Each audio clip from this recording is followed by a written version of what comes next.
Nous allons parler de cette nouvelle concernant la crypto-monnaie Arriva Coin.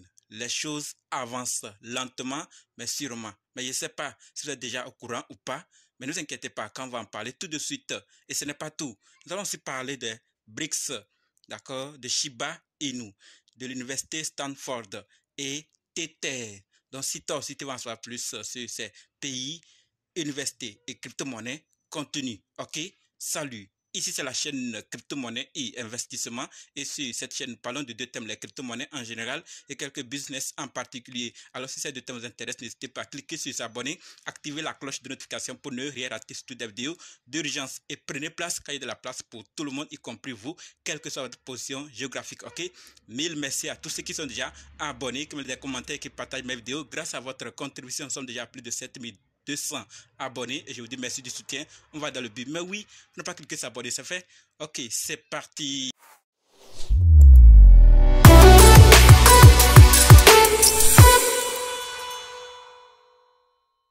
Comme dit, nous allons parler de ces nouvelles. Nous allons d'abord parler de BRICS, de Shiba Inu, de l'université Stanford, de Tether. Et cette nouvelle m'intéresse plus. Et finir avec cette nouvelle concernant la crypto-monnaie Arriva Coin. Les choses avancent. Restez jusqu'à la fin pour qu'ensemble on puisse découvrir ces nouvelles et prendre nos dispositions. Ok? Par rapport à BRICS, ce que nous devons savoir, c'est que BRICS annonce la création d'un système de paiement indépendant basé sur la crypto-monnaie et la blockchain.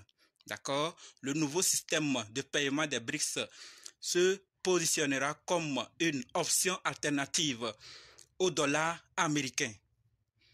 Nous pensons que la création d'un système de paiement indépendant des BRICS est un objectif important pour l'avenir qui serait basé sur des outils de pointe tels que les technologies numériques et la technologie blockchain. L'essentiel est de s'assurer qu'il est pratique pour les gouvernements, les gens ordinaires et les entreprises, ainsi que rentable et libre de toute politique. Voilà donc ce que je veux partager par rapport aux BRICS. On nous parle de système de paiement indépendant basé sur la crypto-monnaie et la blockchain. Donc cette nouvelle est d'une importance capitale. Pourquoi? Parce que si ce système de paiement est vraiment lancé, que tout est OK, nous imaginons le nombre de personnes qui vont désormais commencer à utiliser les crypto-monnaies et la blockchain. Ça voudrait dire que plusieurs de ces 5 pays d'abord, et peut-être ensuite d'autres vont intégrer, et plusieurs vont venir après s'augmenter. Et quand ils vont s'augmenter, utiliser ce système, de quoi on est en train de parler? De la crypto-monnaie, de la blockchain. Ainsi, l'adoption va rapidement et très facilement arriver et tout le monde va commencer à intégrer la blockchain, la crypto-monnaie, et ceux qui sont en avant aujourd'hui, les premiers seront les meilleurs enseignants. Ils vont profiter par rapport aux gains, ils vont profiter par rapport à certaines crypto-monnaies dans lesquelles ils ont investi, et c'est des choses qu'on doit savoir pour se positionner, pour comprendre qu'on n'est pas en retard en investissement, mais il faut juste bien choisir les bons projets et attendre, car lorsqu'on voit le nombre de personnes qui investissent sur les crypto-monnaies, jusqu'alors, il y a beaucoup qui ne sont pas encore dedans et vont s'intégrer. Donc, ces genres d'informations sont à prendre au sérieux et voir qu'est-ce qu'il faut faire. Je l'avais déjà annoncé dans le groupe. Ceux qui ne sont pas encore dans le groupe, je l'ai déjà dit. On n'est pas en retard. Ne pensez pas que vous êtes en retard. Vous êtes à l'heure même. Choisissez juste des bons projets et attendez. Le temps viendra où vous serez les meilleurs enseignants. Vous allez enseigner d'autres comment utiliser cette technologie et en profiter, surtout en termes de gains. Voilà ce que je voulais partager. C'est pas ce que vous pensez, mais les commentaires ne sont pas désactivés. On passe maintenant à la deuxième nouvelle qui concerne Shiba Inu. Et par rapport à Shiba Inu, ce que nous devons savoir, c'est que le fondateur de Shiba Inu détient 2 milliards de dollars en Shiba et ne veut surtout pas que nous le sachions. C'est la révélation incroyable de Bubble Map qui a réussi à retracer et relier ces 150 wallets. 150 wallets, comme vous êtes en train de voir Bubble Map. J'en ai déjà parlé de ce projet depuis ceux qui me suivent régulièrement savent qu'on a parlé de ce projet ici et cet outil est en train de grandir, prendre de l'ampleur. Il permet de voir la distribution, d'accord, des détenteurs. Donc, on voit les plus gros. Quand le projet a plus de détenteurs, on voit ce qu'il faut faire. Quand il n'y a pas, on voit aussi ce qu'il faut faire. On en a déjà parlé et vous pouvez en chercher davantage, d'accord? Avec la récente montée du prix du même coin, le fondateur du projet fait désormais partie des personnes les plus riches en crypto-monnaie. Donc, il se classe parmi les plus riches en crypto-monnaie. Donc, BubbleMap le révèle. Vous pouvez aller faire plus de recherches et voir comment cet outil est très intéressant et vous en servir. Mais par rapport à Shiba, ce n'est pas un conseil. Allez faire vos propres recherches avant de faire quoi que ce soit avec ce même coin. OK? Passons maintenant à la troisième nouvelle qui concerne l'université Stanford. Et par rapport à cette université, ce que nous devons savoir, c'est que la fondation Blitz de l'université Stanford alloue environ 7% de son portefeuille au Bitcoin. Le Blitz Fund, actuellement géré par des étudiants de Stanford, créé en 1978 en l'honneur du banquier légendaire Charles Blitz, gère une part à 6 chiffres de la dotation de Stanford en investissant dans des actions, des obligations et d'autres actifs qui incluent désormais le Bitcoin. Coller les leaders du Stanford Blockchain Club, Stanford Endowment a acheté du Bitcoin à 45 000 $.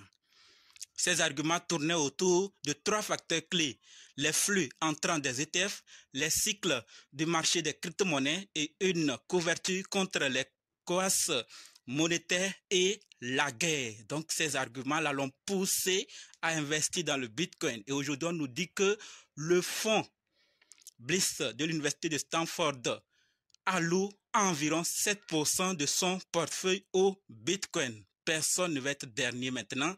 Dans le groupe, je l'ai partagé, MicroStratégie veut lever 600 millions de dollars pour investir encore dans le Bitcoin. Ils vont tout rafler et ça va vraiment aller très loin alors que nous savons que le Bitcoin, ce n'est pas beaucoup. Et en plus, ce qui doit être miné en dernière partie, ce n'est pas maintenant. Donc la demande est très très forte. Sur TikTok, je l'ai même partagé la dernière fois. La demande est très forte selon un grand homme. D'accord? Donc, sachons clairement que le Bitcoin est très demandé actuellement et plusieurs ont constaté qu'il y a de l'argent à gagner là-dessus. Il y a beaucoup et on peut aussi se protéger contre ce qui arrive depuis là même. Robert Kiyosaki est en train de crier haut et fort par rapport au dollar. Donc, les gens finissent par comprendre que ça peut arriver et ils sont aussi en train d'entrer dans les crypto-monnaies, la blockchain et surtout le Bitcoin.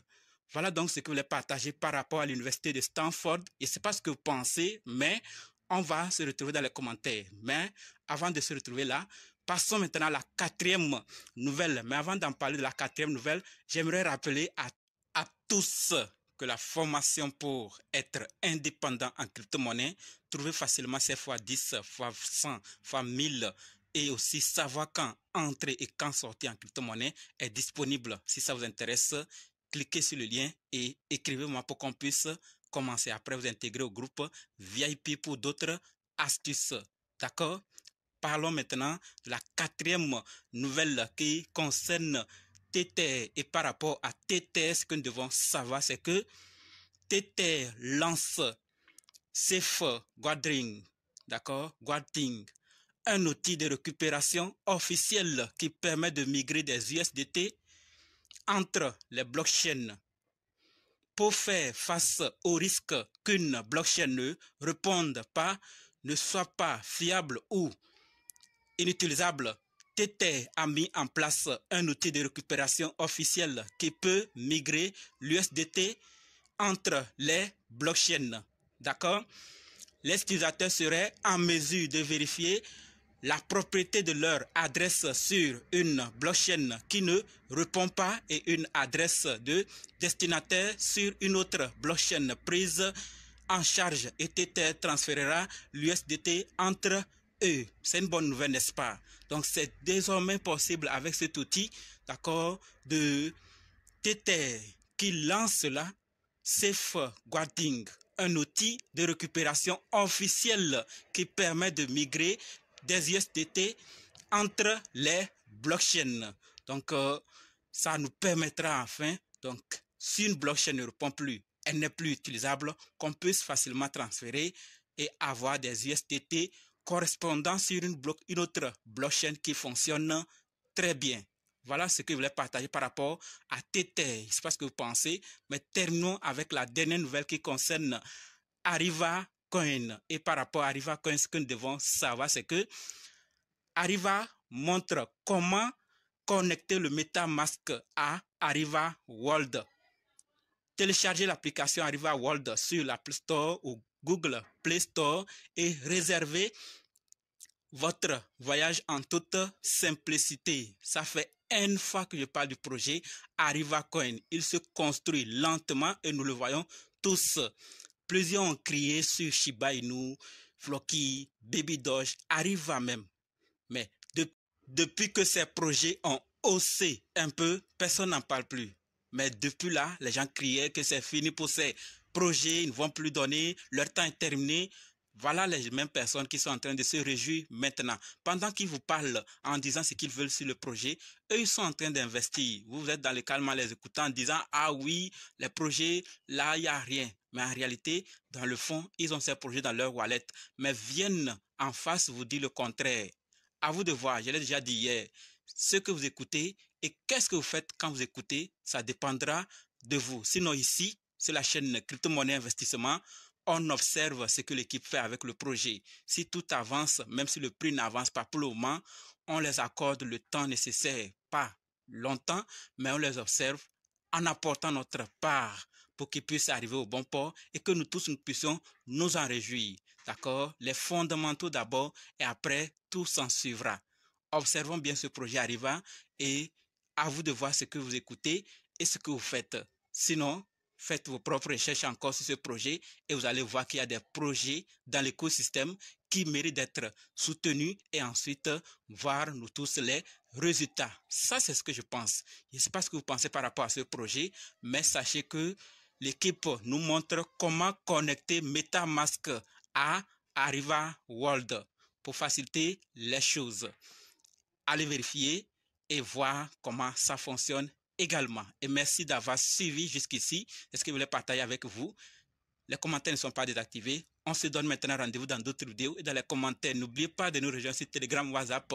Les liens sont dans la description. Et ceux qui sont intéressés pour la formation, cliquez sur le lien et écrivez-moi sur WhatsApp directement.